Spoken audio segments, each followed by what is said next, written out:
You could be carrying a little or a lifetime of disappointment, and no matter the amount, emotional exhaustion is the heaviest weight to carry, especially in a world that expects you to sprint and be light on your feet. Hi, I'm Shelly, and I help you understand the truth about your emotions, but in relation to your biofield. And today I'm explaining how the tarot of Three of Swords trains us in emotional liberation. So let's begin. I grew up brainwashed in fear of tarot, and now I understand why. Because if the masses learned emotional skills, this world would be healed instantly. Tarot describes where you are on the emotional scale, skilled or not skilled. That's it. And we have 72 categories to sift through. And that's why I created this channel. The message of tarot is your unprocessed pain is what blocks you, period. So going through this training of the Three of Swords, it will give you stamina to feel good and be stable even when things are difficult, every time. And there's a lot of moving parts to that. So let's train. The emotional scale of the Three of Swords, it reminds us that heartbreak is universal, and processing uncomfortable feelings is the only path to wisdom.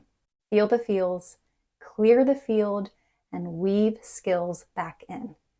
It is a complicated process, and I want to make it as easy and light for you as possible. Emotions are invisible, real energies. When we are stuck in a pain point, all this means is you have to identify a weakness in your emotional bandwidth. You're not defected, you're not broken, you're not inadequate, you're not dumb, you're exhausted, and it's time to repair your biofield. And it's these invisible energies is what you start feeling in your physical body of exhaustion. So the Three of Swords serves as a powerful reminder. If you are struggling with the following blockages, it's a call for action to train yourself to overcome them. 1, holding on to past wounds. 2, defensiveness, overanalyzing, victim mindset, the martyr. I always have to be the bigger person. It just means that I need skills in asking for help, or placing boundaries, or releasing a relationship.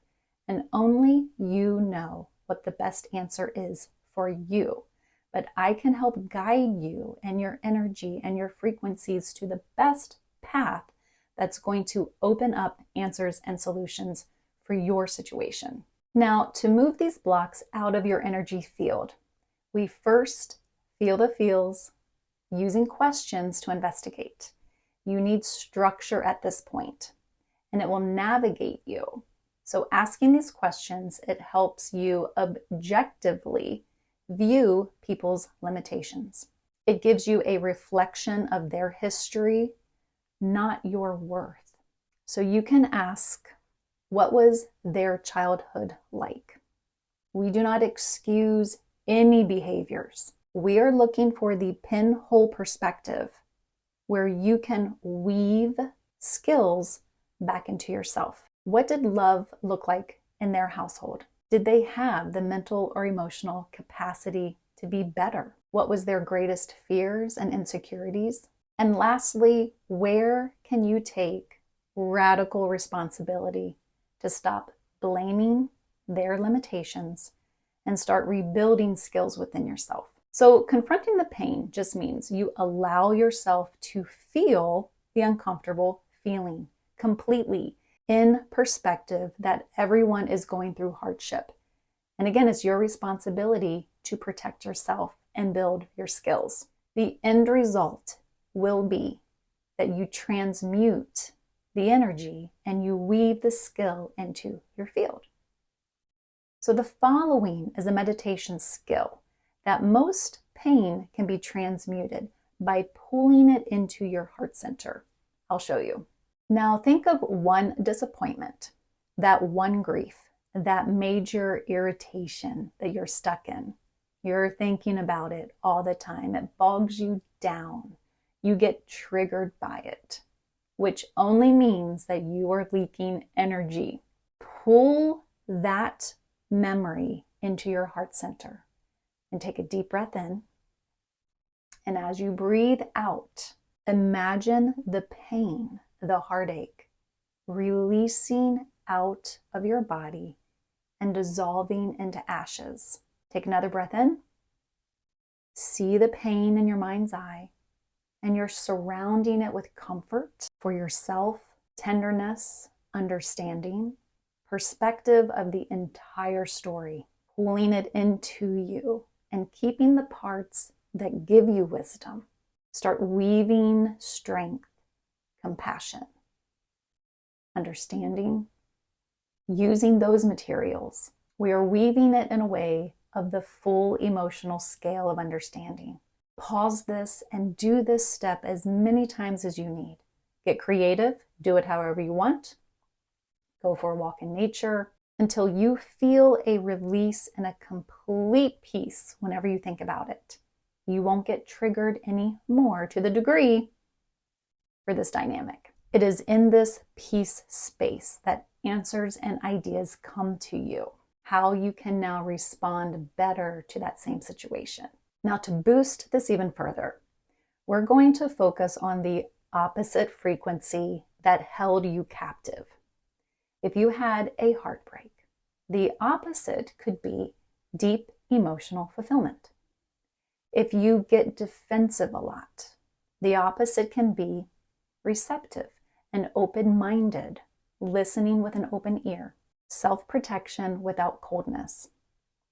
If you feel sorry for yourself and held captive by victimhood, the opposite is embracing radical responsibility, shifting your focus from what is happening to me to what I can control and change. If you don't have a voice and can't stand up for yourself, consider this frequency. I am worth listening to.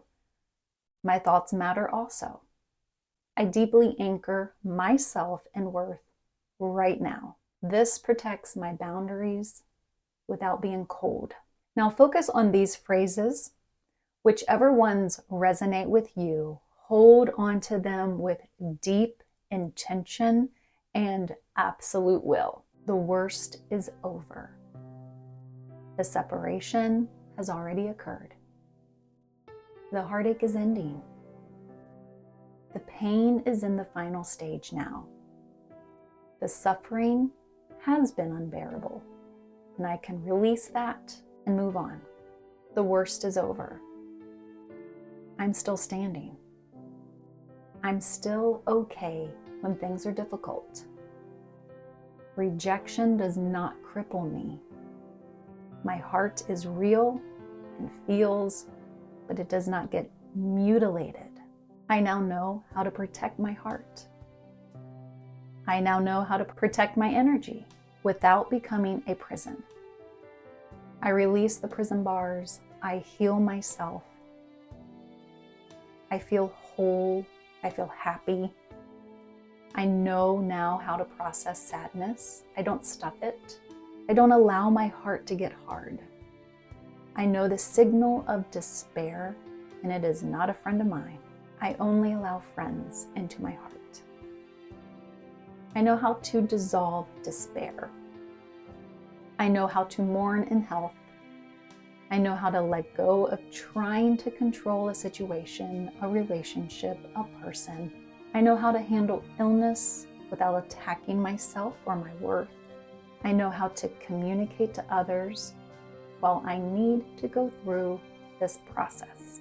I don't alienate others when I'm in sadness, but I feel free to be in isolation for a period of time while not pushing loving people away from me. I can handle conflicts with grace and stamina and clear communication. I am strong. I am anchored to ask for help when I need it. I can do hard things. The pain of any dynamic will be ending soon, and I know what to focus on to help me through it. So the recap of the personality description of the Three of Swords, it teaches emotional strength through honest feelings instead of emotional suppression. Emotional strength, it begins when we stop avoiding disappointment. And when it does happen, you allow yourself to process it completely and consciously so that you can wish and you can hope and you can try things because you're not afraid to be disappointed. Now you know when disappointment happens, it's going to happen, but you still live through it. And you are strong and you are capable and okay when hard things happen. Tears and pain are not weakness. Unprocessed emotions are what keep you stuck and miserable. When emotions are acknowledged and moved and expressed safely, the heart becomes wiser, stronger, and more open instead of hard. The toughest man can be tender, and the unshakable woman can be endearing. If you like processing this way and interested in a live, free online class, the link is in the description below. Thanks for your time today and take care. Hope to see you soon.